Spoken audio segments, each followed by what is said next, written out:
Hello everyone. तो अब जो हम शुरू करने जा रहे हैं उसका नाम है abdominal part of oesophagus and stomach. तो हमने थोरेक्स वाले पार्ट में ईसोफेगस को पढ़ा था लास्ट चैप्टर में, ठीक है, ईसोफेगस के बारे में पढ़ा था। लेकिन अब केवल उतना पार्ट पढ़ने वाला है ईसोफेगस का जो स्टमक के साथ अटैच होता है या डायफ्राम के नीचे होता है, ठीक है।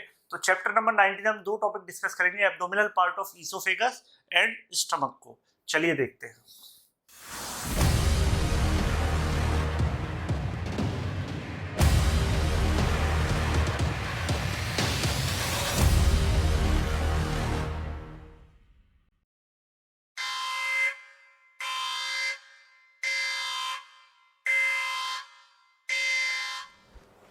एब्डोमिनल पार्ट ऑफ ईसोफेगस, ठीक है।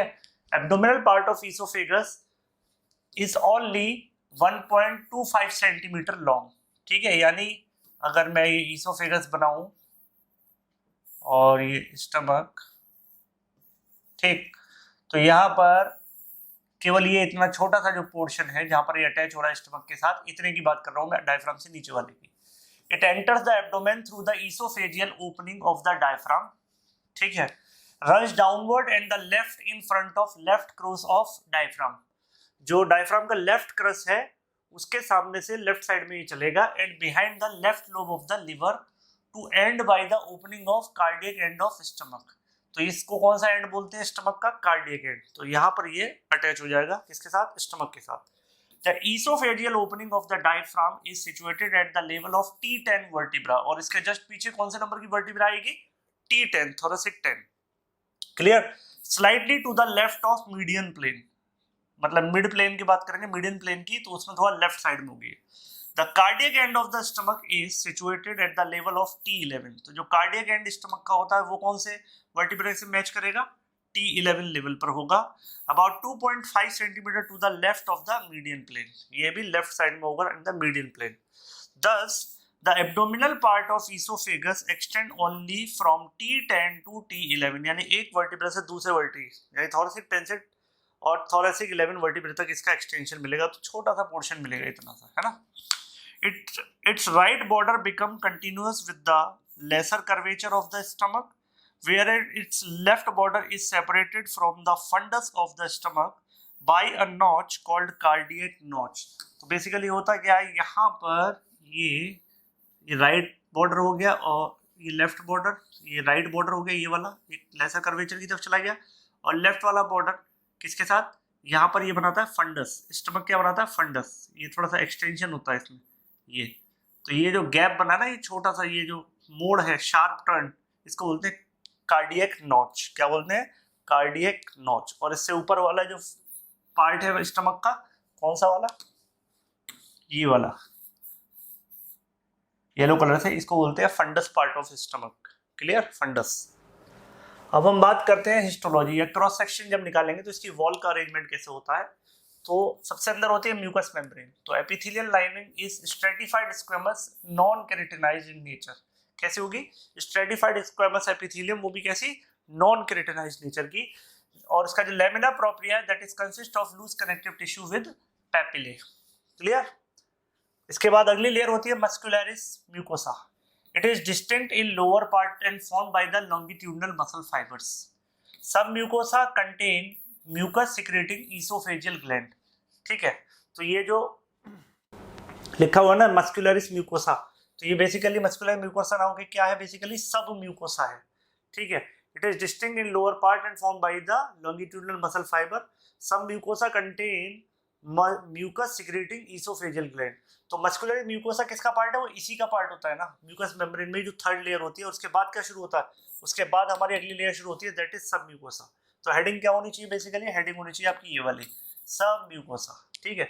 तो म्यूकस मेम्ब्रेन में तीन लेयर हो गई, एपिथेलियल लाइनिंग, लेमिना प्रोप्रिया और तीसरा मस्कुलरिस म्यूकोसा, ठीक है, जिसमें केवल लॉन्गिट्यूडनल फाइबर मिलेंगे।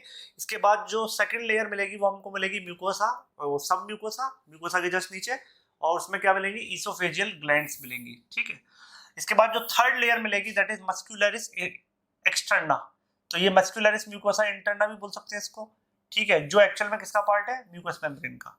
तो muscularis externa is composed of striated muscles in upper third, mixed type in middle third and smooth muscles in lower third. ये चीज हम पहले भी पढ़ चुके हैं अपने थोरेक्स वाले टॉपिक में कि तीनों तरीके की मसल्स का अरेंजमेंट यहाँ देखने को मिलेगा। बीच में मिक्स, अपर में स्टीरेटेड यानी वॉलंटरी और नीचे वाले में non striated. Its outer layer compose longitudinal coat and inner layer comprises of the circular coat of muscle fibre. तो जो आउटर लेयर है इसकी वो किसकी बनी होगी? लॉन्गिट्यूडनल मसल फाइबर की, और इनर वाली लेयर किसकी बनी होगी? सर्कुलर फाइबर्स की। Clear? Next is adventitia. It is the connective tissue with capillaries. Adventitia कौन सी लेयर है? ये कनेक्टिव टिश्यू की कवरिंग है एक्सटर्नल सरफेस पर, क्योंकि यहाँ पर पेरिटोनियम नहीं होता, तो सीरोसा की जगह यहाँ क्या होता है? Adventitia. Clear? The relation of abdominal part of oesophagus are as follows. Abdominal part के क्या क्या रिलेशन होते हैं? Number 1, it is covered by peritoneum only anteriorly and to the left side. तो ये जाहिर सी बात है, जब आप डायफ्राम के नीचे आओगे तो पेरिटोनियम आ जाएगा, तो ये इसका कौन सा पार्ट अटैच रहेगा? केवल एंटीरियर और लेफ्ट साइड जो है वो हल्की सी पेरिटोनियम से अटैच रहेगी। पोस्टीरियरली क्या हुआ है? Posteriorly it is related to posterior vagal trunk and the diaphragm. Posteriorly किससे अटैच रहेगा? डायफ्राम और पोस्टीरियर वेगल ट्रंक से इसका रिलेशन रहेगा। इसके सामने की तरफ क्या मिलेगा? Anteriorly it is related to anterior vagal trunk and the left lobe of the liver। आगे की तरफ क्या मिलेगा? left lobe of the liver। Then the esophageal branches of the left gastric artery and accompanying veins run along its left side। और इसके left side में क्या चलेगा? हमेशा esophageal artery और left gastric artery। Clear? esophageal branch of left gastric artery और left gastric vein, ये इसके left side में चलेंगे। तो ये इसके relations हो गए। अब जो नेक्स्ट स्ट्रक्चर है हमारा डिस्कशन का, दैट इज स्टमक। क्लियर? तो हमने कौन सा पार्ट पढ़ लिया? स्टमक वाला पार्ट पढ़ लिया, यानी ईसोफेगस का कौन सा पार्ट? Abdominal part. अब वो एक्सटेंड करेगा ईसोफेगस के बाद, ये देखिए ये जो है ये depression that is cardiac notch, और यहाँ तक क्या है जो ग्रीन कलर से कर रहा हूँ मैं, दैट इज ईसोफेगस। ठीक, इस एरिया को क्या बोलते थे? फंडस, है ना? इसको क्या बोलते थे? फंडस। तो स्टमक की बात करें तो स्टमक को सिनोनिम क्या है? गैस्टर। ग्रीक वर्ड में क्या बोलते हैं? गैस्टर, और लैटिन वर्ड में क्या बोलते हैं इसको? वेंटर। गैस्टर और वेंटर, ये इसको दो वर्ड मिल जाते हैं इसमें। The stomach is the widest and most distensible part of the alimentary canal. अगर एलिमेंट्री कैनाल का पूरा देखा जाए माउथ से लेकर एनस तक, तो सबसे वाइडेस्ट पार्ट कौन सा है? Stomach. Between the oesophagus and duodenum, और डियोडिनम किसका पार्ट है? स्मॉल इंटेस्टाइन का, सी शेप्ड ऑर्गन। ठीक है, तो ये जो पाइलोरिक एंड है, ठीक है, यहाँ से लेकर कार्डियक नॉच से पाइलोरिक एंड तक ये एक्सटेंड करेगा। तो मेन फंक्शन आपके स्टमक के क्या है? बेसिकली इट थोड़े टाइम के लिए क्या करता है? फूड को रिजर्व करता है, तो forms reservoir of food. Number 2, mixes food with gastric secretion to form semi fluid substance that is called chyme. जो खाना आप खाते हो उसको एसिड के साथ मिक्स करके उसको कैसा कर देता है? सेमी फ्लूइड कंडीशन में ले आएगा, जिसको हम बोलते हैं काइम। ठीक है, it controls the rate of delivery of chyme into the small intestine to allow proper digestion and absorption in the small intestine. और ये इतने टाइम तक उसको होल्ड करके रखता है कि जितना पोर्शन स्मॉल इंटेस्टाइन में पहुंच गया, एक पैकेट, तो अगला पैकेट जो पहुंचाने का काम करेगा, तो इससे जो एक साथ पूरा खाना स्मॉल इंटेस्टाइन में ना के टुकड़े टुकड़े में आएगा। ठीक है, the hydrochloric acid secreted by the gastric gland destroy the bacteria present in the food and drink। इसके अंदर क्या मिलता है आपको? Hydrochloric acid. Castle intrinsic factor present in the gastric juice help in the absorption of vitamin B12 in the small intestine. तो जो ये castle intrinsic factor है, ये क्या करता है? ये विटामिन B12 को स्मॉल इंटेस्टाइन तक पहुंचने तक किस काबिल बना देता है कि उसको बॉडी एब्जॉर्ब कर सके। क्लियर? तो ये भी कहां से रिलीज होगा? स्टमक से रिलीज होगा। क्लियर? लोकेशन की बात करें तो stomach is situated in the upper left part of the abdomen. तो ये देखिए, ये हमने प्लेन्स में बांटा था, तो अपर लेफ्ट पार्ट यानी पूरा का पूरा कहां पर देख रहे हो आप इसको? जस्ट रिब्स के नीचे मिलेगा ये इतना पोर्शन। और हम सोचते हैं कि पता नहीं यहाँ पर पेन क्यों हो रहा, कहीं हार्ट का पेन तो नहीं है। अरे कई बार गैस का पेन भी होता है। अगर आप इसकी लोकेशन देखो तो गैस का पेन यहाँ होने के चांसेस इसलिए क्योंकि हमें हार्ट की पोजीशन यहाँ लगती है, होता वो पेन किसका है? गैस का। तो कई बार ये हमें डायग्नोसिस में हेल्प करता है। तो upper left part of the abdomen occupying the left hypochondria, umbilical and epigastric region. समझ में आ गया?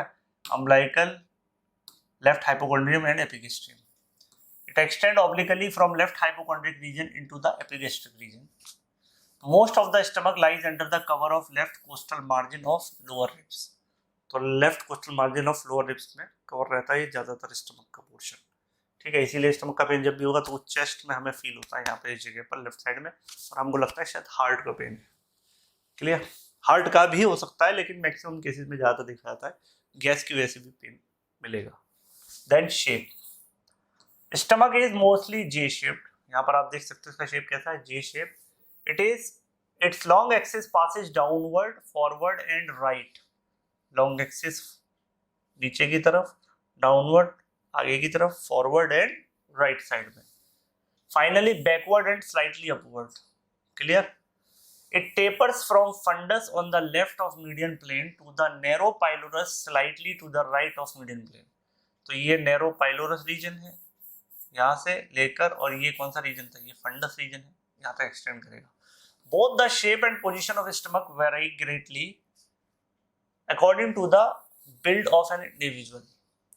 हाई एंड ट्रांसवर्स कैसा होगा, या स्टीयर हॉर्न टाइप का किसमें होगा, शॉर्ट और ओबीस पर्सन का स्टमक का जो डिजाइन होगा वो कुछ ऐसा होगा, हाई होगा और ट्रांसवर्स होगा। और लंबे इंसान का low and elongated in tall and weaker persons. लंबे और पतले लोगों में कैसा होगा इसका डिजाइन, लॉन्गिट्यूडनली होगा, और कैसा होगा, लो और इलोंगेटेड होगा लंबाई में। क्लियर? साइज एंड कैपेसिटी की बात करें तो लेंथ इसकी होती है अप्रोक्सीमेटली 10 इंच, और कैपेसिटी डिपेंड करती है, the capacity of stomach is variable as the stomach is highly distensible. At birth the capacity is about only 30 ml और 1 ounce। ठीक है, बर्थ पे कितनी कैपेसिटी होती है, केवल 30 ml। प्यूबर्टी पर कितनी हो जाती है, 1000 ml, यानी 1 लीटर की कैपेसिटी है।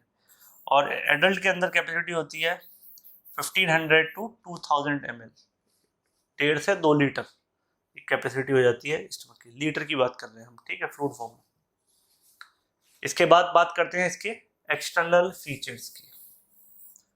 तो stomach present following external feature, इसमें 2 एंड होते हैं, 2 एंड्स, ठीक है, cardiac and pyloric, pyloric and cardiac. 2 curvature, greater and lesser, greater curvature, lesser curvature, ठीक, ये greater curvature, lesser curvature. 2 surfaces, anterior, ये एंटीरियर सुपीरियर बोल देते हैं उसको, और ये वाला पोस्टीरियर या पोस्टीरो इंफीरियर, इसके पीछे वाला, ठीक। तो ये हमको देखने को मिलेगा। तो स्टमक की पोजीशन के हिसाब से पहले बात करते हैं इसके सरफेस की। तो एंटीरो सुपीरियर या एंटीरियर सरफेस की बात करें तो it faces forward and upward, forward and upward, सामने की तरफ होगा ये और ऊपर की तरफ दिखेगा ये वाला सरफेस। और पोस्टीरियर इंफीरियर कहाँ होगा, it faces backward and downward. तो इसीलिए थोड़ा सा इसकी जो पोजीशन होगी स्टमक की वो इस तरीके से ना होगी, थोड़ी बाहर की तरफ निकलेगा होगी, ठीक है। तो इसकी जो पोजीशन है सरफेस की, पीछे वाला सरफेस पीछे की तरफ होगा और नीचे की तरफ होगा डाउनवर्ड। तो कुछ इस तरीके से स्लैंटिंग होगा ये। क्लियर? एंड्स की बात करते हैं इसके। तो 2 एंड है, cardiac and that is called upper and, it joins the lower end of oesophagus and present N orifice called cardiac orifice. तो जहां पर ये ईसोफेगस से अटैच होता है उस ओपनिंग का नाम है कार्डियक ओरिफिस, अपर एंड पर। पाइलोरिक एंड पर क्या एंड होगा, it joins with the proximal end of duodenum, किसका, स्मॉल इंटेस्टाइन का पार्ट है duodenum, and present N orifice that is called pyloric orifice. और यहाँ जो ओपनिंग होती है ड्यूडिनम और उसके बीच उसको बोलते हैं पाइलोरिक ओरिफिस। तो यहाँ पर 2 ओपनिंग हो गई दोनों एंडों पर, ऊपर वाले एंड पर कार्डियक और नीचे वाले पर pyloric. The stomach is relatively fixed at upper and lower and but mobile in between, ठीक है, अपर और लोअर एंड पर स्टमक फिक्स रहता है और बीच वाला पोर्शन मोबाइल है। The details of cardiac and pyloric orifice are given in the table. तो ये जो ओपनिंग्स है इनकी अगर हम बात करें, जैसे कार्डियक ओरिफिस और इसका डिफरेंस अगर हम देखें तो यहाँ पे हम देख सकते हैं cardiac orifice, it is at the junction between the lower end of oesophagus and stomach and mark the level eight which curvature begins. तो कार्डियक कहाँ पर है, ईसोफेगस और स्टमक के बीच में। दूसरा, it is situated to the left of median side, median plane जो है हमारी बॉडी का उसके लेफ्ट साइड में कार्डियक ओरिफिस होगा, है ना, to the left 7th costal cartilage, behind the left 7th coastal cartilage, 2.5 cm from the junction with the sternum at the level of lower border of T11, T10, T11 पे होता है cardiac orifice. It does not have anatomical sphincter, but it is guarded by physiological sphincter. कोई anatomical इसमें sphincter नहीं है, physiologically structure इस तरीके से अरेंज है आपस में स्टमक के साथ फंक्शनली कि वो अपने आप गार्ड हो जाता है, लेकिन एनाटॉमिकल कोई उसके बंद करने की कोई ऐसी खास चीज नहीं है। जबकि पाइलोरिक स्फिंक्टर कहाँ मिलेगा? Junction between pyloric end of stomach and first part of the duodenum के बीच में। It is about 1.5 centimetre to the right of median plane. ये लेफ्ट साइड में है और वो राइट साइड में हुआ, क्योंकि तभी तो स्टमक की पोजीशन ऐसे बनेगी ना, मिड लाइन से। ये मिड लाइन से इधर है, मिड लाइन से इधर है, ठीक है। लोअर बॉर्डर ऑफ L1 और ट्रांसपाइलोरिक प्लेन, तो ये T11 के लेवल पर होता है और ये L1 के लेवल पर होता है, ठीक है। It has anatomical pyloric sphincter formed by the thickening of circular coat of muscle assisting by deep set of longitudinal fibers of stomach। तो सर्कुलर और लॉन्गिट्यूडिनल मसल से ये एनाटॉमिकल पाइलोरिक स्फिंक्टर फॉर्म होता है, ना कि ये फंक्शनल नहीं होता, याद रखना। ये फिजियोलॉजिकल नहीं है, ये कैसा है? बिल्कुल एनाटॉमिकल बना हुआ है स्फिंक्टर जैसा होना चाहिए मसल्स का। क्लियर? अब लास्ट पोर्शन है कर्वेचर। कितने कर्वेचर हैं? 2 कर्वेचर हैं, लेसर कर्वेचर, ग्रेटर कर्वेचर। तो lesser curvature is a concave and forms the shorter light border of the stomach. तो ये देखिए ऐसे फॉर्म होता था स्टमक, ठीक। ये वाला जो है ना, ये कॉनकेव शॉर्टर राइट बॉर्डर है। The most dependent part of this curvature the angular notch और incisura angularis indicate the junction of body and the pyloric part. ये इतने पोर्शन पे, ठीक है। ये पाइलोरिक पार्ट है और ये बॉडी है, ठीक।